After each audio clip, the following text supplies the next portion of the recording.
Tarih 29 Mayıs 1453. Güneş henüz doğmamış, İstanbul surları barut dumanları ve çığlıklarla inliyor.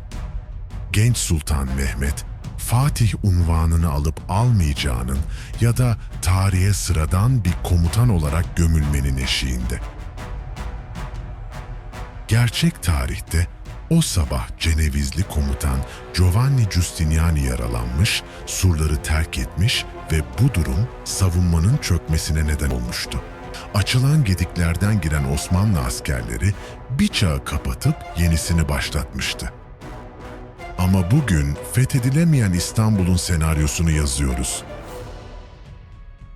O sabah Giustiniani'ye isabet eden o ok zırhını delmiyor ya da Kerkoporta kapısı sıkıca kilitli kalıyor. Osmanlı'nın elit birlikleri, Yeniçeriler dalga dalga surlara yükleniyor ama her seferinde Grejuva ateşi ve Ceneviz okçularının çelik duvarına çarpıyorlar. Öğle saatlerine gelindiğinde surlarda hala Bizans kartalı dalgalanıyor. Osmanlı ordusunda moral çöküyor. Dedikodular fısıltıdan çığlığa dönüşüyor. Bu şehir lanetli. Allah bu fethi bize nasip etmedi. Genç Mehmet atını ileri sürüp askerlerini cesaretlendirmeye çalışsa da Veziri Azam Çandarlı Halil Paşa'nın o soğuk ve gerçekçi sesi duyuluyor. Sultanım, ordu bozuluyor. Haçlı donanması Ege'de göründü. Geri çekilmezsek sadece bu savaşı değil, devletimizi de kaybedeceğiz. Ve o an mehter susuyor, sancaklar indiriliyor. Osmanlı ordusu arkasında binlerce şehit ve yıkılmış bir hayal bırakarak Edirne'ye doğru geri çekilmeye başlıyor. Ama bu hikayenin sonu değil. Asıl kaos şimdi başlayacak.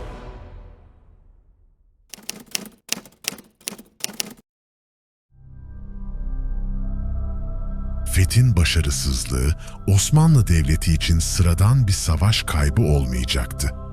Bu bir siyasi krize neden olur. 21 yaşındaki Mehmet'in otoritesi yerle bir olmuştur. Ordunun gözünde o artık Fatih değil, hayalperesttir. Edirne'ye dönüş yolu bir cenaze alayı gibiydi. Böyle olunca beklenen isyan da gecikmedi. Kapıkulları yani Yeniçeriler başarısızlığın faturasını Sultan Mehmet'e keser. Zaten başından beri kuşatmaya karşı olan Çandarlı Halil Paşa bu durumu kendi iktidarını sağlamlaştırmak için kullanır. Mehmet tahttan indirilir. Belki bir manastıra kapatılır. Belki de tıpkı babası 2. Murat gibi inzivaya çekilmeye zorlanır.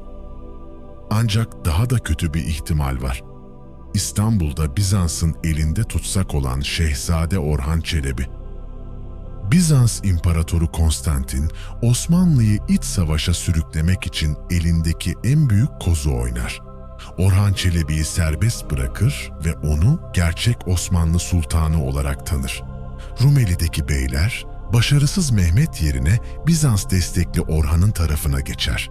Anadolu'da ise Karamanlılar ve diğer beylikler, Osmanlı'nın zayıflığını fırsat bilip eski topraklarına saldırır. Osmanlı Devleti 1402 Ankara Savaşı'ndan sonra yaşadığı gibi belki daha da şiddetli bir 2. Fetret devrine girer. İç savaşlar, kardeş katli ve kaos, Osmanlı'nın bir imparatorluğa dönüşmesini en az 50 yıl, belki de sonsuza dek engeller. Peki kurtulan İstanbul bayram mı yapacaktı?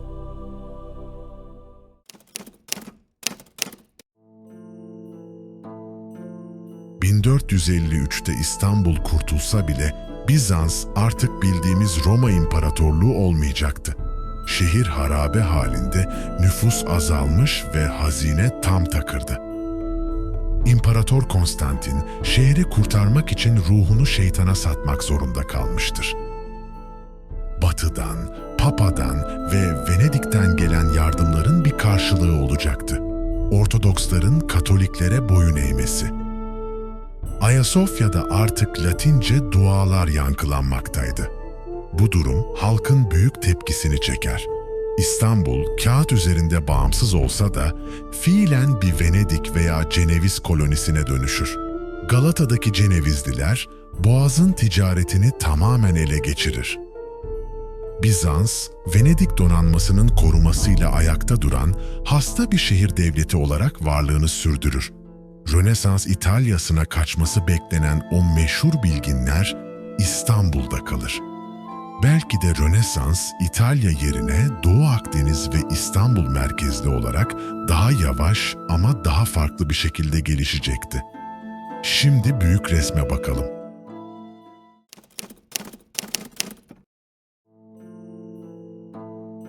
Bu sonuçların etkileri İstanbul'dan okyanuslara yayılacaktı.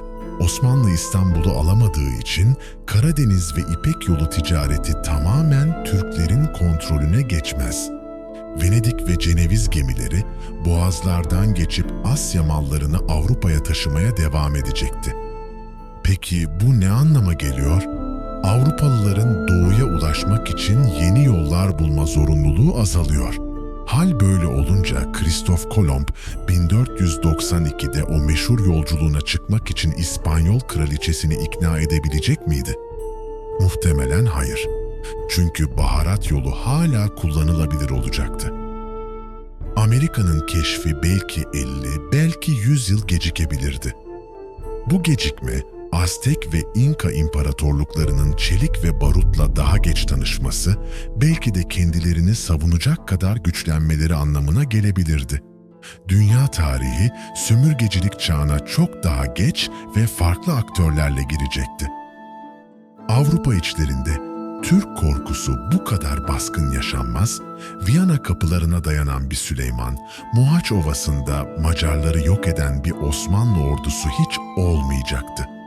Avusturya ve Almanya prensleri Osmanlı tehdidi olmadan kendi iç savaşlarına odaklanacak, belki de Protestanlık reformu Katolik Kilisesi'nin Türklere karşı birlik baskısı olmadığı için çok daha hızlı yayılacaktı.